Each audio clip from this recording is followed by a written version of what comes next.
জাতিসংঘের মানবাধিকার বিষয়ক হাই কমিশনার ভলকার তুর্ক বলেছে, সুষ্ঠু ও স্বচ্ছতার সাথে ফৌজদারি মামলা পরিচালনার জন্য সেনাবাহিনীর আটক কর্মকর্তাদের দ্রুত বেসামরিক আদালতে পাঠাতে হবে।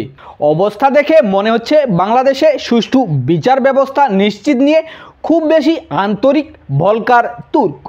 অথচ কয়েকদিন আগে একটা খবর সামনে আসলো। খবরটা কি?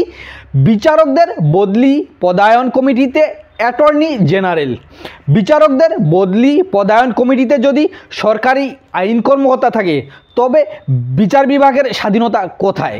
সেটা তো স্বৈরাচার হাসিনার মতো চলছে, যে স্বৈরাচার হাসিনার আমলে যেমন সমস্ত বিচারিক ক্ষমতা ছিল হাসিনার সরকারের কাছে, ঠিক তেমনটাই আরও বেশি করে প্রয়োগ করা হবে। এমনটা হলে বাংলাদেশের বিচার ব্যবস্থা পুরোপুরি অকার্যকর হয়ে যাবে।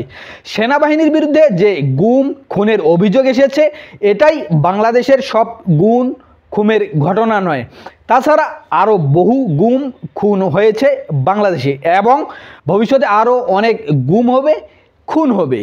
বিচারকদের পদায়ন বদলিতে যদি অ্যাটর্নি জেনারেল থাকে, তাহলে বিচারকদের কি আর নিরপেক্ষতা থাকবে? অবশ্যই কোনো নিরপেক্ষতা থাকবে না। বিচার কার্য কি সুষ্ঠু ও স্বচ্ছ হবে? হবে না। তাহলে স্বাভাবিকভাবেই প্রশ্ন আসতেই পারে, এ বিষয়ে জাতিসংঘের মানবাধিকার কমিশনের চেয়ারম্যান ভলকার তুর্কের বক্তব্য আসলে কি, নাকি সে এসব ক্ষেত্রে অন্ধ হয়ে আছে? আসলে মূল বিষয় হলো, পশ্চিমা নিয়ন্ত্রিত এসব মানবাধিকার সংস্থায় মানবাধিকারের মাও নেই। এগুলো আসলে পশ্চিমা শক্তিদের প্রেসার গ্রুপ হিসেবে কাজ করে। আজকে বাংলাদেশ সেনাবাহিনী চীনা অস্ত্র বাদ দিয়ে মার্কিন অস্ত্র বেছে নেক, আরাকান আর্মিকে করিডোর দেখ, কিংবা পাহাড়কে বিচ্ছিন্নতাবাদীদের হাতে ছেড়ে দিক, দেখবেন বাংলাদেশ আর্মিকে ভলকার তুর্ক কোলে করে নাচবে। বাংলাদেশ আর্মি যদি পুরো বাংলাদেশের মানুষকে গুম করে ফেলে, তবুও তাদের মানবাধিকার দণ্ড দাঁড়াবে না। আরেকটা বিষয় না বললেই নয়, সেটা হলো অনেক ইসলামপন্থীকে দেখা যায় জাতিসংঘের মানবাধিকার কমিশনের কথায় সেনাবাহিনীকে সিভিল কোর্টে নেওয়ার পক্ষে।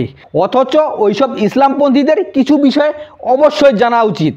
সেটা হলো, সেনাবাহিনী হচ্ছে রেড লাইন। জাতিসংঘের মানবাধিকার কমিশন যদি শক্তিশালীর বিরুদ্ধে জয়ী হয়, তবে বাংলাদেশে ইসলামপন্থীরা তাদের কাছে একেবারে চুনোপুটি। আজকে বাংলাদেশ সেনাবাহিনীর উপর যদি জাতিসংঘের মানবাধিকার কার্যালয় বিজয়ী হয়, তাহলে কালকে দেখবেন বাংলাদেশে সমকামিতা ইস্যু, নারীবাদী ইস্যু, পতিতাবৃত্তি ইস্যু, ইসলামপন্থীদেরকে মানবতা বিরোধী অপরাধী বানিয়ে আদালতে হাজির করবে এসব জাতিসংঘের মানবাধিকার কমিশন। আজকে যদি ইসলামপন্থীরা সেনাবাহিনীকে জাতিসংঘের মানবাধিকার কমিশনের কথা অনুযায়ী ছেড়ে দেওয়ার দাবি জানায়, তাহলে আগামীকাল দেখবেন জাতিসংঘের মানবাধিকার কমিশনের বিরুদ্ধাচরণ করার কোনো স্পেস থাকবে না। জাতিসংঘের মানবাধিকার কমিশনের মতো পশ্চিমা প্রেসার গ্রুপগুলো সেনাবাহিনীকে চাপ দিচ্ছে। বিদেশি ও দেশি চাপে পড়ে সেনাবাহিনী যদি পুরোপুরি আমেরিকার কোলে উঠে যায়, তখন তা বাংলাদেশের ইসলামপন্থীদের জন্য আরও ভয়ঙ্কর হবে। কারণ আমেরিকার ওয়ার অ্যান্ড টেররের নীতিতে সেনাবাহিনী তখন ইসলামপন্থীদের উপর ধরপাকড় ও হত্যাযজ্ঞ শুরু করবে।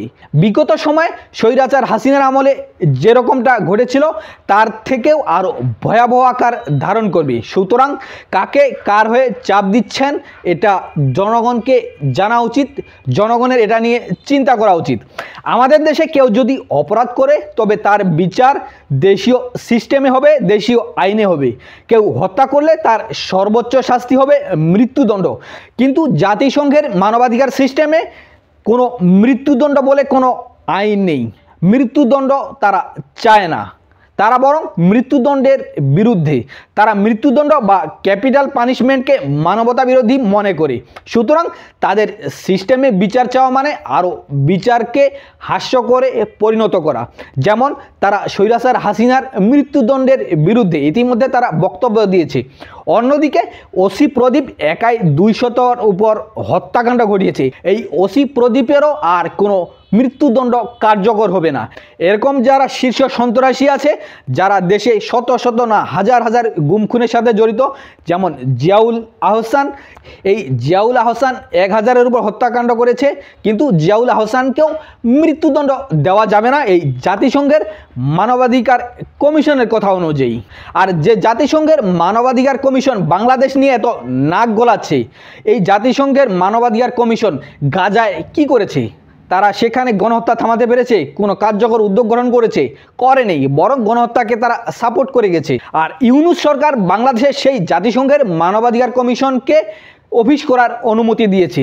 চীনকে মোকাবেলায় বাংলাদেশের সামরিক ঘাঁটি বানাতে চায় আমেরিকা, আর ইন্ডিয়া বাংলাদেশকে অস্থিতিশীল করতে চায়। তারা তাদের স্বার্থে বাংলাদেশকে ব্যবহার করতে চায়। আমেরিকা ও ইন্ডিয়া একই পরিকল্পনা বাস্তবায়নে পথের বড় কাটা হচ্ছে বাংলাদেশের সেনাবাহিনী। আর এজন্য কিছু ইউটিউবার বিদেশে বসে গুজব ছড়াচ্ছে বাংলাদেশের সেনাবাহিনীকে নিয়ে। বাংলাদেশের সেনাবাহিনীর বিরুদ্ধে তারা প্রতিদিন অপপ্রচার চালাচ্ছে।